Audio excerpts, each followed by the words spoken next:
नमस्कार दोस्तों, मैं जीसी जाखड़ आप सभी का अभिनंदन करता हूं, स्वागत करता हूं। आज हम पढ़ेंगे राजनीति विज्ञान स्कूल व्याख्याता, कॉलेज व्याख्याता, नेट, इन सब के लिए उपयोगी व महत्वपूर्ण टॉपिक पाश्चात्य राजनीतिक विचारक।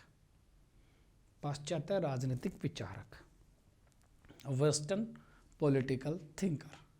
जैसा आपने सुना होगा, पढ़ा होगा, जो राजनीतिक चिंतन है उसको दो भागों में बांटा जाता है। राजनीतिक चिंतन को दो भागों में बांटा जाता है।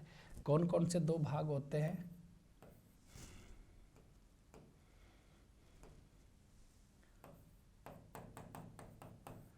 जो राजनीतिक चिंतन होता है, इस राजनीतिक चिंतन को दो भागों में बांटते हैं। एक होता है पाश्चात्य राजनीतिक चिंतन और एक होता है पूर्वी या कहे भारतीय राजनीतिक चिंतन।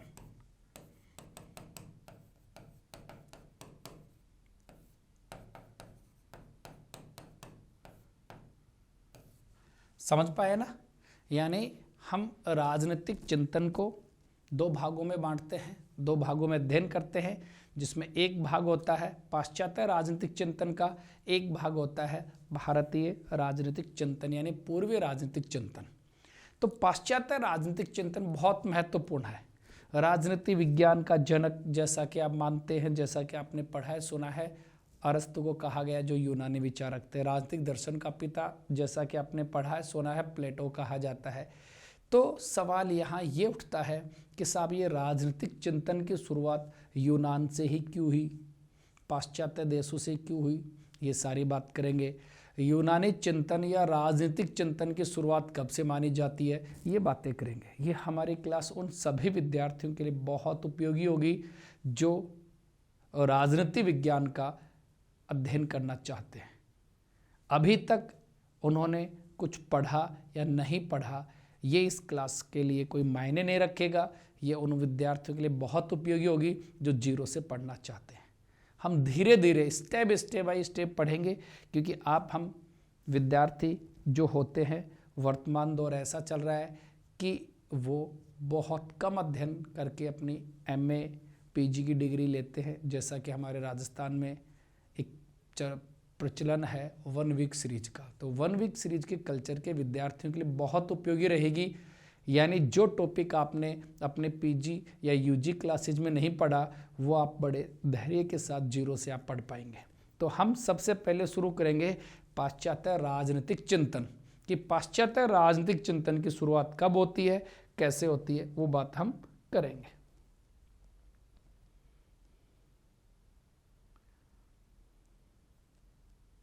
ठीक है ना? तो चलते स्टार्ट करते हैं हम पाश्चात्य राजनीतिक चिंतन की बातें सारी। ठीक है ना? तो सबसे पहले हम बात करेंगे कि पाश्चात्य राजनीतिक चिंतन की शुरुआत कब से होती है, कैसे होती है। मैं आपको थोड़ा सा एक चार्ट बनाऊंगा, हम ले चलेंगे बहुत प्रारंभ में। जैसा कि विद्वानों के अनुसार पाश्चात्य राजनीतिक चिंतन की शुरुआत मानी जाती है 490 ईसा पूर्व के मैराथन के युद्ध से। कहाँ से मानी जाती है? 490 ईसा पूर्व का जो मैराथन का युद्ध था, उस समय से मानी जाती है।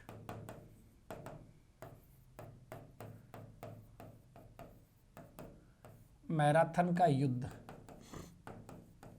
दोस्तों, ये मैराथन का युद्ध किनके मध्य लड़ा गया था? ये लड़ा गया था एथेंस व ईरान के मध्य। किनके मध्य लड़ा गया था? एथेंस व ईरान के मध्य लड़ा गया था। ध्यान से सुनिएगा कैसे पाश्चात्य चिंतन की हमारी शुरुआत होती है। हमारे सिलेबस के अकॉर्डिंग पाश्चात्य चिंतन में कौन कौन से विचारक आते हैं, कैसे कैसे आते हैं, उनकी बातें हम करेंगे। तो पाश्चात्य राजनीतिक चिंतन का अध्ययन बिंदु हम माना करते हैं 490 ईसा पूर्व का मैराथन का युद्ध। 490 ईसा पूर्व मैराथन के युद्ध में क्या होता है? यह युद्ध लड़ा गया एथेंस और ईरान के मध्य, और इस समय एथेंस के शासक थे थेमिस्टोक्लीज। कौन थे? थेमिस्टोक्लीज थे, जो कि एक साम्राज्यवादी विस्तारवादी शासक थे और इस युद्ध में एथेंस की जीत होती है और ईरान की पराजय होती है और ये जीत पूरे यूनान में एथेंस का एक आकर्षण का केंद्र बनी, पूरे यूनान में एथेंस का एक डंका बजाई, ठीक है ना। लेकिन समय का चक्कर घूमता है और जो राजा थेमिस्टोक्लिस थे उनकी जगह सत्ता में पेरिक्लिज आए। इनके बाद में शासक कौन बने? पेरिक्लिज। और पेरिक्लिज जो शासक थे वो साम्राज्यवादी विस्तारवादी होते हुए गणतंत्र प्रेमी थे। अब गणतंत्र प्रेमी होने के कारण क्या हुआ कि गणतंत्र प्रेमी होने के कारण उन्होंने जनता को अधिकार दिए, जनता को स्वतंत्रता दी। अब जनता को अधिकार कैसे अधिकार दिए? वो अधिकार दिए बोलने की स्वतंत्रता दी, विचार प्रकट करने की स्वतंत्रता दी, क्यों गणतंत्र के लोकतंत्र के मूल्य होते हैं अधिकार, स्वतंत्रता, समानता वगैरह। अब ये अधिकार जो बोलने की स्वतंत्रता, विचार प्रकट करने की स्वतंत्रता दी गई, तो ये उन लोगों के लिए एक वरदान बने जो बुद्धिजीवी थे, जो चिंतनशील थे। अब ऐसा यानी एथेंस में पेरिक्लिस के शासन के दौरान गणतांत्रिक मूल्यों को बढ़ावा मिला, जिसमें अधिकारों को मिला, स्वतंत्रता को मिला। तो उन बुद्धिजीवियों के लिए एथेंस एक आकर्षण का केंद्र हो गया जो अपने विचार प्रकट करना चाहते थे। और पेरिक्लिस के शासन के दौरान एथेंस में पड़ोसी नगर राज्यों के जो बुद्धिजीवी आकर्षित हुए, बुद्धिजीवी एथेंस में आए, उन्हें सोफिस्ट विचारक कहा गया। उन्हें क्या कहा गया? सोफिस्ट। तो याद रखिएगा, यहाँ से हम बात करेंगे, आपका सिलेबस बताएंगे, आपके टॉपिक बताएंगे, लेकिन एक पूरी कहानी के रूप में, एक पूरी चेन के रूप में, एक पूरी श्रृंखला के रूप में। तो आप याद रखिएगा, जैसे आज हम राजनीति विज्ञान में राज्य का अध्ययन करते हैं, तो ये राज्य की धारणा, ये राष्ट्र की धारणा एक आधुनिक धारणा है जिसके जनक मैकियावेली माने जाते हैं, राष्ट्र राज्य की धारणा की जनक। लेकिन उससे पहले यूनानी जो चिंतन था राजनीति विज्ञान की, जहाँ शुरुआत होती है, उस चिंतन का मुख्य केंद्र हुआ करते थे नगर राज्य, जिन्हें सिटी स्टेट कहा जाता था। नगर राज्य के बाद में रोमन युग वगैरह। तो हम स्टार्ट करेंगे यूनानी चिंतन से। यूनानी चिंतन जो व्यवस्थित रूप से आपको पहली बार प्लेटो, सुकरात, अरस्तु के रूप में मिलेगा, लेकिन उसका पहले का हम जो बात कर रहे हैं कि यूनानी जो एथेंस नगर राज्य था, उस समय एथेंस में पेरिक्लिस जो शासक थे, उनके शासन के दौरान गणतंत्र के मूल्यों को बढ़ावा मिला, जिस कारण पड़ोसी जो नगर राज्य थे, तो पड़ोसी नगर राज्यों के बुद्धिजीवी लोग एथेंस की तरफ आकर्षित हुए और वो कहलाए हैं सोफिस्ट। क्या कहलाए वो? सोफिस्ट। तो सबसे पहले हम देखते हैं पाश्चात्य चिंतन में जिन विचारकों की बात हम करेंगे, तो वो विचारकों में कौन आएंगे सबसे पहले, तो ध्यान से सुनिएगा। एक बार मैं चार्ट बनाता हूं, आशा करता हूं आपको फायदा मिलेगा। पाश्चात्य चिंतन में सबसे पहले पाश्चात्य चिंतन में क्या पढ़ा करते हैं? सबसे पहले किन लोगों को पढ़ते हैं? तो सबसे पहले जो पढ़ते हैं जिन विचारों को, वो कहलाते हैं सोफिस्ट। सबसे पहले कौन कहलाते हैं? सोफिस्ट विचारक। अब यहाँ पे मैं आपको बताना चाहूँगा, सोफिस्ट एक यूनानी भाषा का शब्द है जिसका शाब्दिक अर्थ होता है बुद्धि या बुद्धि के व्यापारी। जैसा कि मैंने आपको बताया, ये सोफिस्ट विचारक कौन थे? ये सोफिस्ट विचारक पेरिक्लिस के शासन के दौरान पड़ोसी नगर राज्यों के बुद्धिजीवी लोग जो एथेंस की तरफ आकर्षित हुए, वो क्या कहलाए? सोफिस्ट कहलाए। इन सोफिस्टों में मुख्य रूप से एक नाम आता है जो प्रोटेगोरस। क्या नाम आता है? एक प्रोटेगोरस। आराम से सुनिएगा, ध्यान से सुनिएगा। एक व्यक्ति जिनका नाम है हिप्पियास, ठीक है ना। एक व्यक्ति जिनका नाम है गोर्जियास। एक व्यक्ति जिनका नाम है थ्रेसिमेक्स।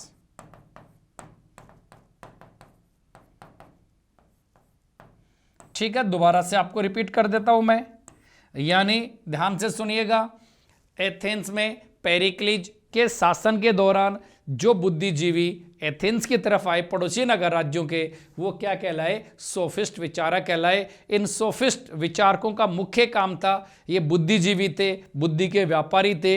इनका मुख्य काम था एथेंस के कुलीन परिवार के जो बालक हुआ करते थे उनको अध्यापन कार्य करवाते थे, जिसके बदले में इन्हें पैसा मिलता था, यानी पढ़ाने का कार्य एक तरह का ये करते थे। ठीक है ना दोस्तों? तो इस तरीके से हम कह सकते सोफिस्ट विचारकों की प्रमुख मान्यताएं क्या थी वो भी सारी बताऊंगा, लेकिन एक स्टेप बाय स्टेप चलते हैं कि कैसे कैसे हम पाश्चात्य चिंतन का अध्ययन करेंगे, स्टेप बाय स्टेप कैसे हम पढ़ेंगे। तो सबसे पहली बात जो आपको मैंने बताई वो ये है कि पाश्चात्य चिंतन में सबसे पहले कौन विचारक आते हैं? सोफिस्ट विचारक आते हैं राजनीति विज्ञान के पाश्चात्य विचारकों में। सोफिस्ट के बाद में आते हैं कौन? फिर इसमें आते हैं यूनानी विचारक। कौन आते हैं? यूनानी विचारक। यूनानी विचारकों में मुख्य रूप से एक हम पढ़ लेते हैं सुकरात को। ठीक है ना? कुछ विद्वान लोग मानते हैं कि सुकरात भी अंतिम सोफिस्ट था, लेकिन सुकरात की अध्ययन पद्धति में और सोफिस्ट विचारकों की अध्ययन पद्धति में अंतर हुआ करता था। क्या अंतर हुआ करता था? क्योंकि सोफिस्ट विचारक थे वो अध्यापन कार्य के बदले में क्या लेते थे? धन लेते थे, लेकिन सुकरात अपने शिष्यों को फ्री में ज्ञान दिया करते थे, फ्री में अध्यापन कार्य करवाया करते थे। सुकरात के संपर्क में कौन आए? प्लेटो। तो सुकरात के शिष्य प्लेटो, और प्लेटो के शिष्य कौन थे? अरस्तु। समझ रहे हो ना बात? यानी सबसे पहले सुकरात, सुकरात के बाद में प्लेटो, प्लेटो के बाद में अरस्तु।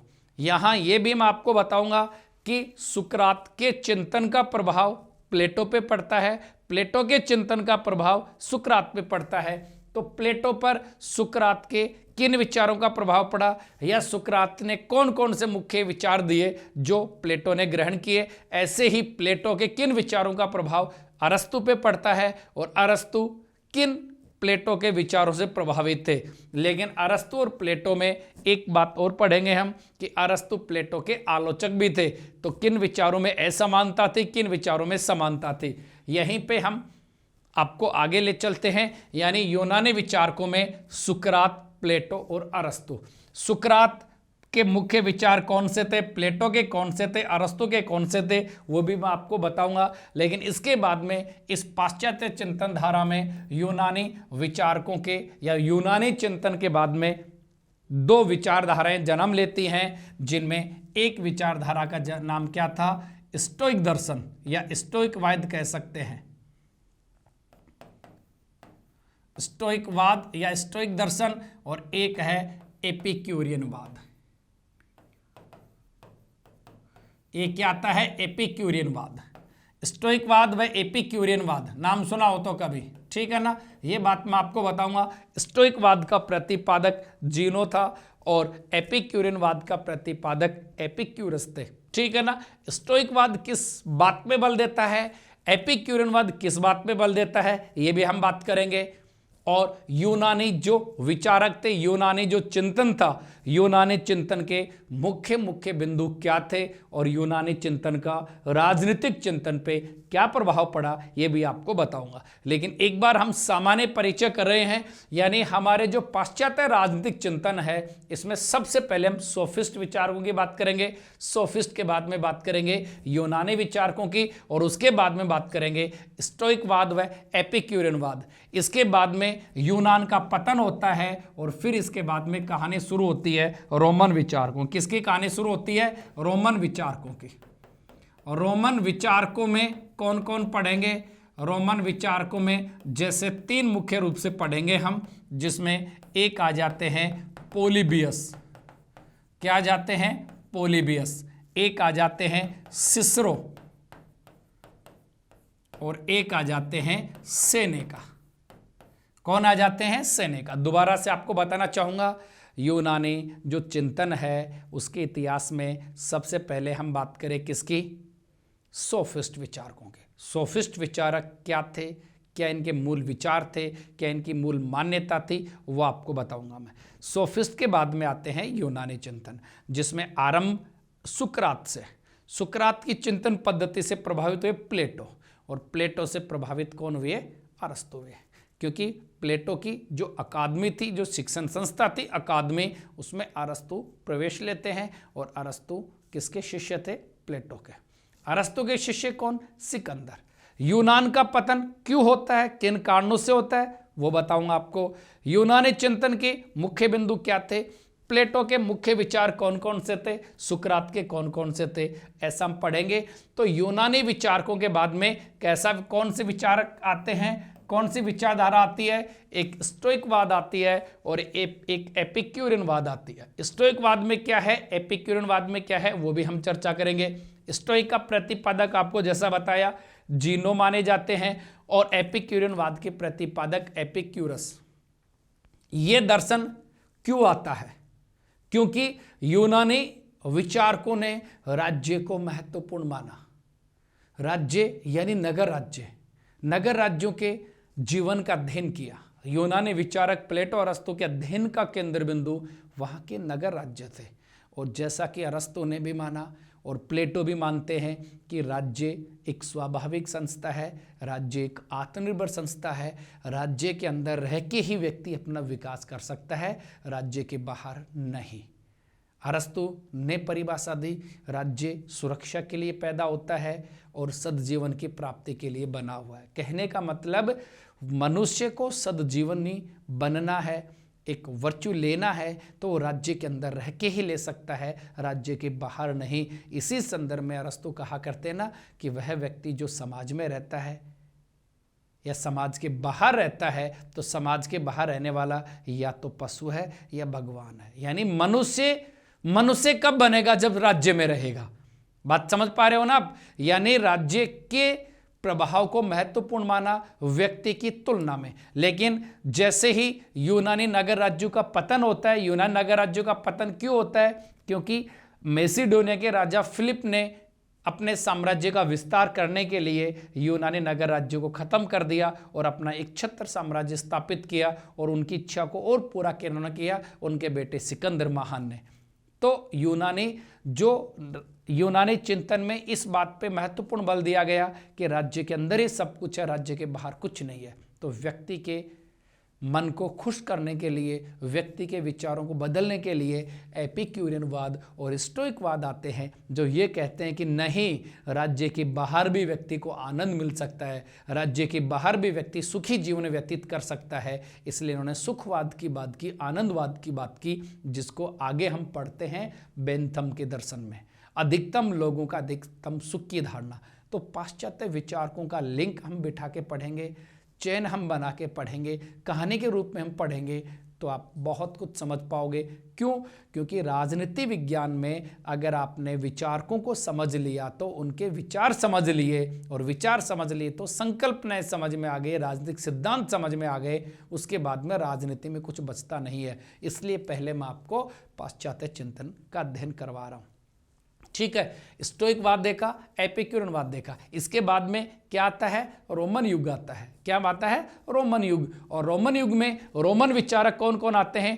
पोलिबियस आते हैं, सिसरो आते हैं, सेनेका आते हैं। ठीक है ना, ये रोमन विचारक हो गए। अब इसके बाद में अगले विचारक कौन आते हैं वो मैं आपको बताता हूं। रोमन विचारकों के बाद में अगले विचारक कौन आ गए? रोमन युग के बाद में आता है फिर ईसाई धर्म का प्रचार। रोमन युग के बाद में क्या आता है? ईसाई धर्म का आता है।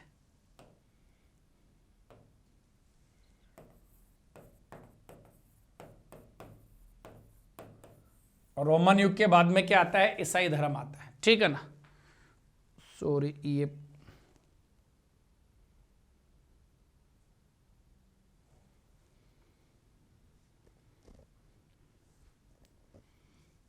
रोमन विचारकों के बाद में अगला विचारधारा कौन सी आएगी?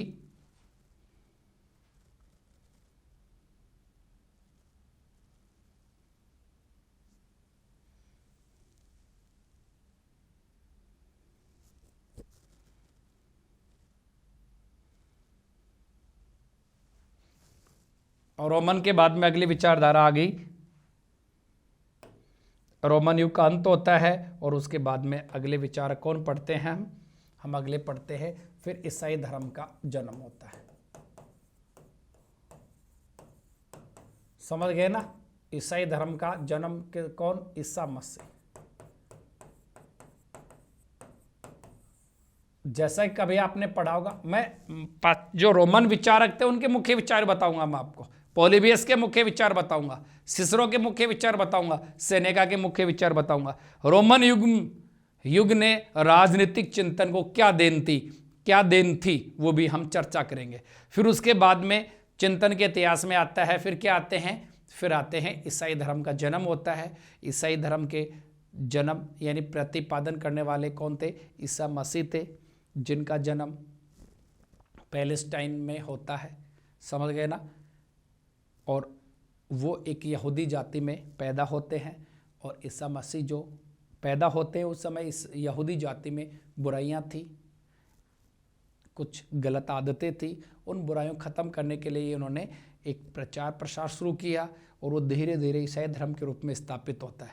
ईसाई धर्म को एक राज्य धर्म के रूप में मान्यता मिली रोमन काल में, और राज्य धर्म के रूप में मान्यता मिली तो इसका जो चर्च वगैरह थे, पोप वगैरह थे, उनको महत्वपूर्ण स्थान मिला। ठीक है ना। तो ये पूरी कहानी हम पढ़ेंगे। उसके बाद में क्या जाता है? चर्च की प्रधानता शुरू हो गई, तो फिर क्या आया? मध्यकाल। कौन सा काल आता है? मध्यकाल। मध्यकाल को अंधकार का युग माना जाता है। मध्यकाल माना जाता है सामान्य से 476 ईस्वी से लेकर 1500 ईस्वी तक। यह हम कह सकते हैं 476 के बाद में कुछ विद्वान लोग इसे 500 ईस्वी से मानते हैं। तो ये 1500 ईस्वी तक क्या रहता है? मध्यकाल रहता है। मध्यकाल को अंधकार का युग भी कहा जाता है। क्यों? क्योंकि इसमें चर्च की प्रधानता थी। अंधकार का युग कहा जाता है, जैसा कि डनिंग ने इन्हें अराजनीतिक युग भी कहा है। अराजनीतिक युग भी कहा है। अब मध्यकाल में किन की प्रधानता थी? चर्च की। किसकी थी? चर्च की और राज्य की। इन चर्च व राज्य के मध्य संघर्ष चल रहा था। चर्च व राज्य के मध्य संघर्ष चल रहा था मध्यकाल में। कुछ विद्वान चर्च के समर्थक थे, कुछ विद्वान राज्य के समर्थक थे। तो कुछ ने चर्च को प्रमुख माना और कुछ ने राज्य को प्रमुख माना। चर्च के मानने वाले विचारक सेंट ऑगस्टाइन है, सेंट एम्ब्रोज है, ठीक है ना, सेंट जीरोम है। ये क्या थे? पोप गैलिसियस, 2 तलवारों का सिद्धांत जैसा आप पढ़ते हो, ग्रेगरी थे। ये सारे क्या थे? चर्च के समर्थक थे। इसके विपरीत कुछ विद्वान जो राज्य का समर्थन करने वाले थे, उन राज्य का समर्थन करने वालों में किसको मान सकते हैं? विलियम ऑफ ओकम है, मार्क निकोलस हैं, ठीक है ना, जॉन ऑफ पेरिस हैं, इसके साथ ही मार्सिलो पेडवा हैं, और मध्यकाल में एक विचारक थॉमस एक्विनास जो सुनते हैं, वो दोनों में समन्वय स्थापित करते हैं, जिन्हें मध्यकाल का अरस्तु भी कहा जाता है। तो इनको पढ़ेंगे। इसके बाद में मध्यकाल के बाद में आता है आधुनिक काल। क्या आता है? आधुनिक काल आता है, ठीक है ना। और आधुनिक काल कहाँ से शुरू होता है? मैकियावली से शुरू होता है। कहाँ से शुरू होता है? मैकियावली से। यानी मार्सिलो पेडवा की मृत्यु होती है 1343 में, और मैकियावली का जन्म होता है 1469 में।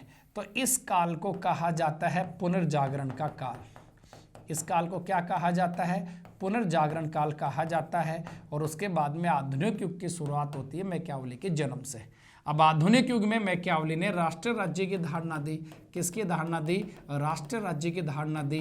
और राष्ट्र राज्य में 1 नेशन 1 स्टेट की बात करते हैं। राज्य की जो आधुनिक राज्य की संकल्पना है वो आती है। राज्य के साथ संप्रभुता का विचार आता है, और फिर संप्रभुता की धारणा देने वाले राज्य के साथ क्या आया? संप्रभुता का विचार आया। और संप्रभुता का विचार देने वाले जनक कौन माने जाते हैं? बोंदा। जीन बोंदा को संप्रभुता का जनक माना जाता है। बोंदा के बाद में कौन से आते हैं? हुगो ग्रोशियस। इसके बाद में कौन आते हैं? होब्स, जो संप्रभुता की बात करेंगे। होब्स के बाद में कौन आएंगे? लोक। लोक के बाद में कौन पढ़ते हैं हम? रूसो। रूसो के बाद में किसको पढ़ते हैं? बेंथम को। बेंथम के बाद में किन्हें पढ़ते हैं? ऑस्टिन को। तो ये संप्रभुता के समर्थक विचारक आ गए। आधुनिक युग आता है। आधुनिक युग में औद्योगिक क्रांति होती है। औद्योगिक क्रांति के कारण पूंजीवाद का विकास होता है, उदारवाद का विकास होता है। तो कुछ उदारवादी विचारक हैं, फिर पूंजीवाद के दुष्प्रभावों को देखते हुए उनके आलोचना स्वरूप मार्क्सवाद का उदय होता है। तो मार्क्सवादी विचारक हम पढ़ेंगे। तो कहने का मतलब हम ये बताना चाह रहे हैं आपको कि पाश्चात्य जो राजनीतिक चिंतन है उसकी शुरुआत होती है सोफिस्ट विचारकों से, और हम पढ़ते पढ़ते हम इसको पूरे के पूरे जो विचारक है, एक एक विचारक की बात बताऊंगा विस्तृत रूप से, ठीक है ना। ये एक छोटी सी बात मैंने बताई है, इसी को हम आगे बढ़ाते हुए सबसे पहले हम पढ़ेंगे कि सोफिस्ट विचारकों के मूल मान्यताएं क्या, सोफिस्ट विचारकों के मूल मान्यताएं क्या, और सोफिस्ट विचारकों की मान्यताओं का राजनीतिक चिंतन पर क्या प्रभाव पड़ा। ऐसे ही सुकरात के मूल मान्यता क्या, सुकरात के मूल विचार क्या, जो राजनीतिक विज्ञान को क्या देन रही इनकी, सुकरात का प्लेटो पे क्या प्रभाव रहता है, प्लेटो का अरस्तु पे क्या प्रभाव रहता है, और ये लोग जो यूनानी चिंतक था, ये यूनानी विचारक था, यूनानी युग था, यूनानी युग की मूल मान्यता क्या, और यूनानी युग है इसका राजनीतिक चिंतन को क्या देन होता है, यूनान का पतन क्यों होता है, और पतन के परिणाम स्वरूप किसका जन्म होता है, रोमन साम्राज्य का उदय, रोमन साम्राज्य के उदय के लिए कौन से कारक उत्तरदायी, और रोमन साम्राज्य के जो विचारक थे वो कौन कौन थे। लेकिन यूनानी युग और रोमन युग के बीच में एक दो विचारधाराएं आती हैं जो कहलाती हैं स्टोइकवाद और एपिक्यूरियनवाद। ये क्यों आती हैं, तो दोस्तों इन सब का हम अध्ययन करेंगे, स्टेप बाय स्टेप करेंगे, तो आप जुड़े रहिएगा जीसी जाखड़ के साथ, एक एक विचारक का विस्तृत रूप से अध्ययन करते हुए, और आपको पता चलेगा कि राजनीतिक चिंतन ये होता है। हमारे साथ जुड़े रहिएगा, ये मत सोचिएगा कि आप बहुत बड़े विद्वान हैं और इस बात के आप डर निकाल दीजिएगा कि आपको कुछ नहीं आता।